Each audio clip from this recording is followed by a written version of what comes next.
সবাই সুজির হালুয়া খায়, কিন্তু আম দিয়ে এভাবে বানিয়ে দেখেছেন কি? মাত্র 10 মিনিটে তৈরি এই নাস্তাটি একবার খেলে বারবার বানাতে ইচ্ছে করবে। গ্রামের বাড়ির সেই আমের দিনের কথা মনে আছে? আজ মায়ের গোপন টিপসে তৈরি করছি আম আর সুজি থেকে সহজ আর দারুণ স্বাদের নাস্তা। গ্যারান্টি দিচ্ছি, আমার সুজির এই নাস্তাটি একবার খেলে আপনি বাজারের সব কেনা নাস্তা খাওয়া ছেড়ে দেবেন। মুখে দিলেই মিলিয়ে যাবে। বাসায় একটি আম আর অল্প একটু সুজি আছে, তাহলে আজই বানিয়ে ফেলুন এই ইউনিক নাস্তাটি। পুরো পরিবারে সবাই মিলে চেটেপুটে খাবে। তো আমি একটা মিডিয়াম সাইজের আম নিয়ে নিয়েছি। তো আমি এখন দেখিয়ে দেব। Hello guys, welcome back to my channel. আসসালামু আলাইকুম এভরিওয়ান। আমি কনাসুম কুকিং থেকে বরাবর মতো আপনাদের জন্য আজকে একটা ইউনিক নাস্তার রেসিপি নিয়ে হাজির হয়েছি। আর সেটা হচ্ছে আম দিয়ে, সুজি দিয়ে আপনারা কেক বলুন আর যাই বলুন, একটা নাস্তা বলুন, সেটাই নিয়ে এসেছি।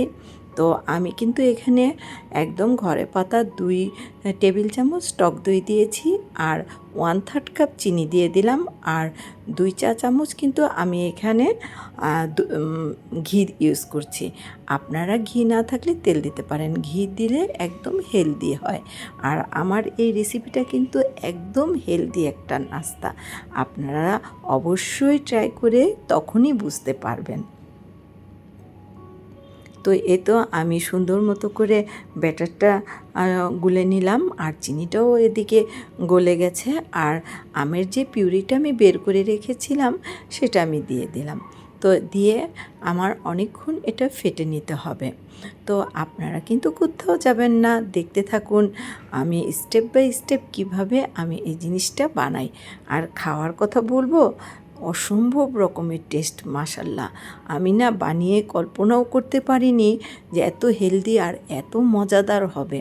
তো যাই হোক, তো আমি 1 কাপ সুজি নিয়েছি। এখানে সুজিটাকে আমি আরেকটু মিহি করে ব্লেন্ড করে নিলাম, এটা সুবিধার জন্য। আপনারাও চেষ্টা করবেন। তারপরে চেলে নেব আমি।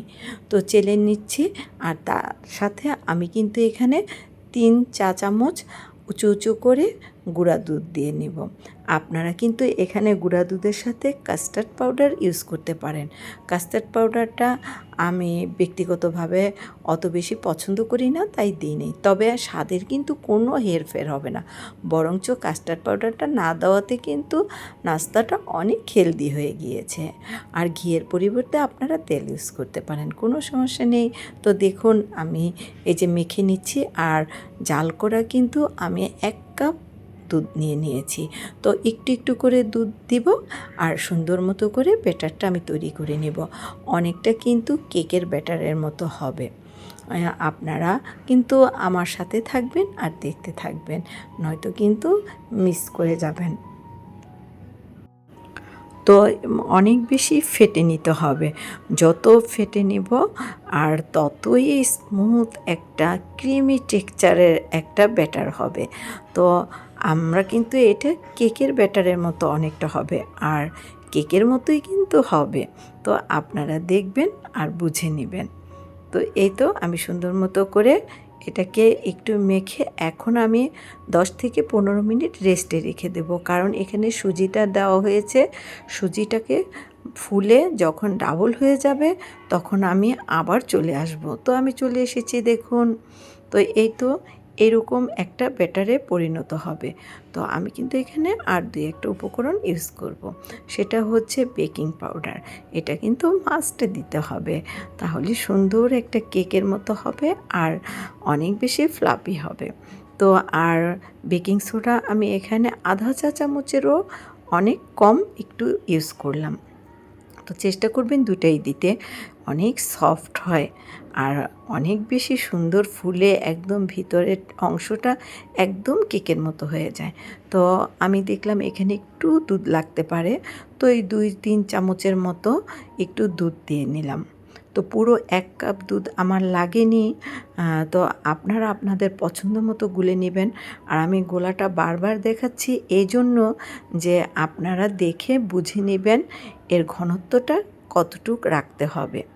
একদম পারফেক্ট হয়েছে আমারটা। আর এতটুকু দুধ বেঁচে গিয়েছে, ওই দুধটা আমি আর এখানে ইউজ করব না। যদি ইউজ করি তাহলে ব্যাটারটা পাতলা হয়ে যাবে, আর পাতলা হলে একটু সমস্যা হবে।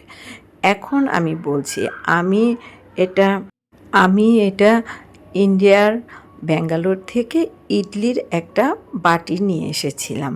তো এটা ওভেনে ইউজ করতে হয়।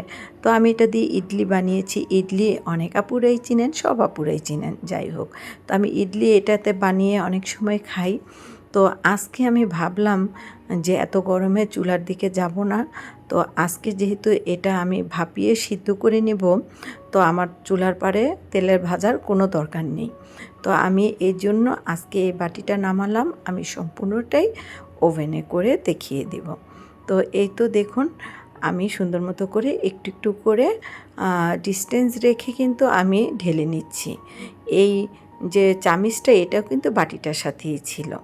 তো আমি পুরোপুরি ভরে দিব না, কারণ এটা ফুলে উঠবে, বেকিং পাউডার আছে যেহেতু, এই জন্য আপনারাও চেষ্টা করবেন এভাবে দিতে।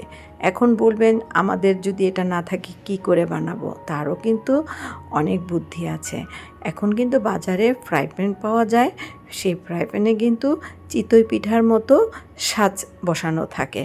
আপনারা ওই রকম ফ্রাই প্যান কিনে সেই ফ্রাই প্যানে দিয়ে তারপরে নিচে একটা তাওয়া দিয়ে মৃদু আঁচে একটু ভাপিয়ে সিদ্ধ করে নিতে পারবেন চুলায়, তাহলেই হয়ে যাবে। একই জিনিস একই রকম। আর আমি একটু ফাঁকিবাজি করে তাড়াতাড়ি করে ওভেনে দিয়ে নিয়েছি, তাও আবার মাইক্রো ওভেনে দিয়েছি, আপনাদেরকে দেখিয়ে দিচ্ছি। তো এইভাবে একটু বাদাম দিয়ে সাজিয়ে গুছিয়ে দিলাম। তো এরপরে আমি এটা বাটিতে সেট করব। সেট করে তারপরে আমি এটা ওভেনে দিয়ে দেব। ওভেনে কিন্তু বেশি সময় নেয়নি। ওভেনে আমার হচ্ছে 5 মিনিটের মতো সময় লেগেছে হতে। তো মাঝে একবার আমি বের করে টুথপিক দিয়ে দেখে নিয়েছি। আর কতটা তাড়াতাড়ি হয়ে গিয়েছে, অনেক সহজ। তো এই তো, এখন আমি ঢাকা দিয়ে ওভেনে দিয়ে দিব। এটা আমি মাইক্রো ওভেনে করেছি।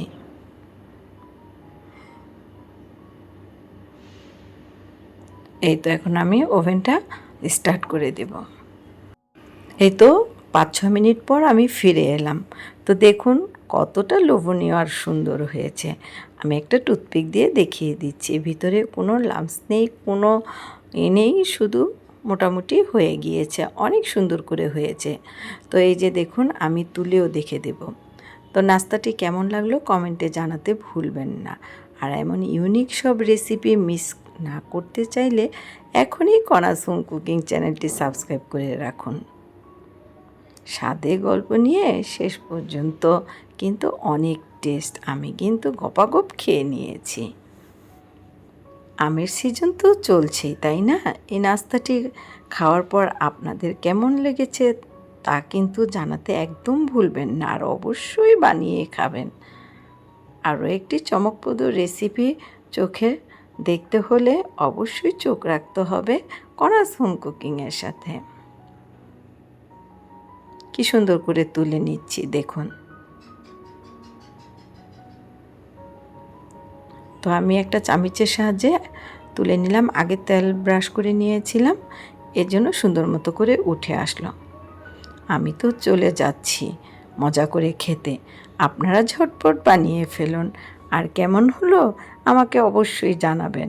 আপনাদের সুন্দর সুন্দর কমেন্ট আমার নতুন রেসিপি তৈরির সাহস যোগায়।